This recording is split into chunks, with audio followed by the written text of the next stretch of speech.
सी बात है। तो अब जो आदमी 75 का हो गया, उसने खुद अपनी लंबी उम्र की तैयारी ही नहीं करी, और जब उसने कोई तैयारी खुद नहीं करी है तो उसका परिवार या उसके समाज उनको कैसे तैयारी, वो कैसे तैयारी करेंगे? तो आपका ये कहने का मतलब है कि पहले तो शायद वो 60 साल तक जीता तो बहुत बड़ी बात थी, तो जब तक वो कमा रहा था वो जी रहा था, अब वो 80 साल तक जी रहा है। तो इसके जो परिणाम है वो भी इकोनॉमिक एंगल मुझे समझाइए। इसके इकोनॉमिक एंगल बहुत भयावह है। आज हिंदुस्तान में 60 साल की उम्र में आपने एक आदमी को रिटायर कर दिया। आदमी को अगर 80 साल तक जीना है तो 20 साल के लिए उसको अपना इंतजाम करना है। उसकी पत्नी 10 साल छोटी है तो 30 साल के लिए पत्नी के लिए इंतजाम करना है। औरतें आमतौर पे 5 से 7 साल ज्यादा जीती हैं, तो 35 साल के लिए उसे अपनी पत्नी के लिए फाइनेंशियल इंतजाम करना है और 20 साल के लिए खुद के लिए इंतजाम करना है। आज के इन्फ्लेशन में, आज की महंगाई में कितना भी पैसा आप एक जगह रख दीजिए, क्या वो 35 साल तक खींच सकता है? ये प्रैक्टिकल नहीं है। और जैसे जैसे उम्र बढ़ती जाती है उनके बच्चों की उम्र भी बढ़ रही है जी। जो आज 70-75 का होगा, बच्चे भी तो 50-55 के हो रहे होंगे। वो अपना बुढ़ापा देखेंगे, वो अपनी लड़की की शादी देखेंगे, वो अपने मकान की किस्त चुकाएंगे। तो जो पीढ़ियों के बीच की जो दूरियां हैं वो बढ़ती जाती हैं। ये इकोनॉमिक वजह से बढ़ रही है। इकोनॉमिक वजह से बढ़ रही हैं। तो अब वो जो कॉन्सेप्ट है कि 60 साल की उम्र में हम रिटायर हो जाएं, उससे बाहर निकलना होगा।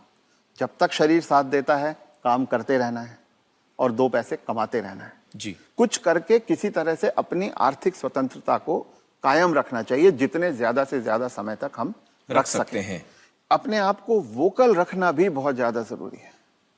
अगर मेरी परवाह मेरे परिवार वाले नहीं कर रहे हैं और अगर अड़ोसी पड़ोसी इस बात को जान जाएं तो कोई भी बुजुर्ग कभी भी किसी परेशानी का सामना नहीं करता, क्योंकि तो चुप ना रहें। रथ साहब ये कह रहे हैं कि चुप ना रहें। अगर आपके बच्चे आपके साथ व्यवहार ठीक नहीं कर रहे हैं, सबको बताएं। तो आप सबको बताएं जी।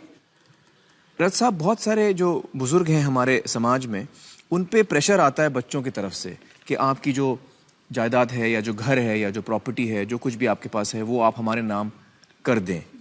इस पे आप कुछ टिप्पणी देना चाहेंगे? पहला ये कि किसी भी हालत में आपके पास जो भी धन संपदा है, जो भी आपके पास आर्थिक साधन है, वो जब तक आप और आपकी पत्नी जीवित हैं किसी और के हाथ नहीं जाना चाहिए। कितना भी प्यार करते हो, किसी के नाम पे नहीं जाना किसी चाहिए। बच्चे, किसी बहू, किसी पोते, किसी के नाम पे ना जाए, कितना भी आप प्यार करते हो। क्योंकि जब तक अगली पीढ़ी को पिछली पीढ़ी का सामान कुछ मिलता नहीं है तब तक वो उनकी इज्जत करते रहते हैं। वो हाथ पांव भी दबाएंगे, वो अस्पताल भी ले जाएंगे, वो दवा दारू भी करेंगे। और वो ही माँ बाप सबसे ज्यादा सफर करते हैं जो अपने प्यार के कारण उमड़ते चले जाते हैं।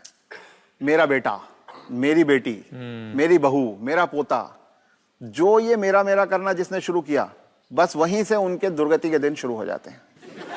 इसलिए सबको ये ध्यान रखना चाहिए कि कुछ भी हो जाए, कोई प्रलोभन आए, कोई इमोशनल ब्लैकमेल हो, कुछ हो, उन्हें अपने पास अपनी चीज को रखना चाहिए। अपने बच्चों से शेयर करें तो अपनी मन की खुशी को शेयर करें, अपने पैसे को शेयर ना करें। जी।